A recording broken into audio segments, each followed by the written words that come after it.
ఇప్పుడుది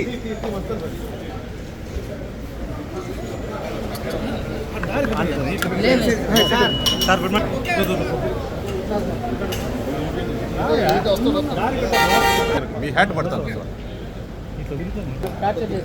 అవును, అది ఇప్పుడు ఆ కేసు ఇప్పుడు పట్టాలు ఎక్కింది.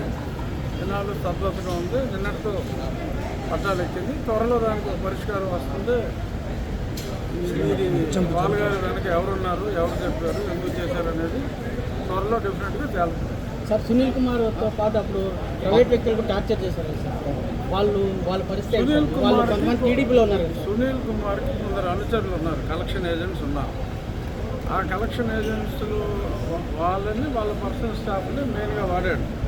డైరెక్ట్గా డిపార్ట్మెంట్లో ఉన్న వాళ్ళని వాడితే ఇబ్బంది అని చెప్పి అతను కలెక్షన్ ఏజెంట్స్ని అతని పర్సనల్ స్టాఫ్ని వాడాడు. అన్నీ బయట సార్ కొంతమంది గౌరీ శంకర్ వాళ్ళ పేర్లు ఉన్నారు. నాకు వాళ్ళ తెలియదు. పరిస్థితి ఏంటి సార్? నిన్న సోషల్ మీడియాలో చూసా కొన్ని పేర్లు. మరి అది ఎంతవరకు వాళ్ళు ఉన్నారు అనేది అది పోలీస్ ఇన్వెస్టిగేషన్లో తేలాలి. బట్ అంతా స్పష్టంగా రిమాండ్ రిపోర్ట్లో ఉంది కదా సార్ విచారణ దానికి కూడా ఆ డాక్టర్లు సాక్ష్యాలు చెప్పినట్టు నిన్న రిమాండ్ రిపోర్ట్లో ఉంది.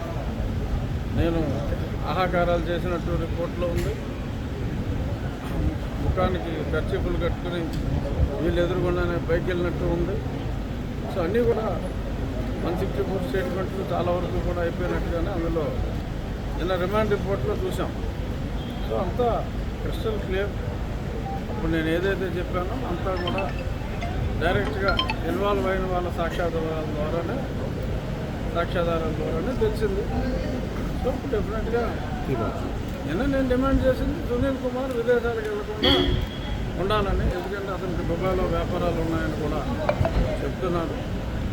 సో కాబట్టి గతంలో హైదరాబాద్లో ఒక ఆయన మరి టెలి ఫోన్ ట్యాపింగ్లో అక్కడ గ్రీన్ కార్డ్ తీసుకోవడం జరిగింది. అతని పాస్పోర్ట్ చూస్తే గత 4-5 సంవత్సరాల్లో ఎవరో కూడా ఇండియన్ అంబాసిడర్ కూడా ఇది ఇండియాలో ఉన్న అమెరికన్ అంబాసిడర్ కూడా అన్నిసార్లు అమెరికా వెళ్ళి ఉండడు. అన్నిసార్లు అతను వెళ్ళినట్టు అతను పాస్పోర్ట్ వెరిఫై చేస్తే తెలుస్తుంది. సో అన్నీ బయటకు వస్తాయి త్వరలో. సార్ విచారణ నిన్న సంఘటనలు అన్నీ చూసిన తర్వాత ట్రాక్ ఎక్కింది. డెఫినెట్గా న్యాయం జరుగుతుంది అన్న దాంట్లో నిన్న చూసాం కదా. సుప్రీంకోర్టు జడ్జిమెంట్ కూడా వేరే ఇష్యూలో సునీల్ కుమార్ సర్టిఫికేట్ మీద కూడా నాకు డౌట్. అతను ఎస్సీ సర్టిఫికేట్తోనే వచ్చాడు, కానీ అతను ఓపెన్ కన్ఫ్యూషన్లోనే ఉంది. బ్రిటిష్ వాడా మాకు చర్చి ఇచ్చిద్వి అని కూడా అతను క్లియర్గా చెప్పడం జరిగింది. మరి అది కూడా మరి బయటికి రావాలి.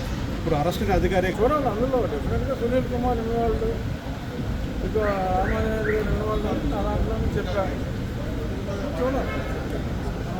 హిట్ టీవీ యాప్ ని డౌన్లోడ్ చేసుకోండి. ఇందులో short news, live news, entertainment movies అన్ని అవైలబుల్ గా ఉన్నాయి. Please download Hit TV app. Hit TV app. Hit TV యాప్ని ఫ్రీగా డౌన్లోడ్ చేసుకోండి.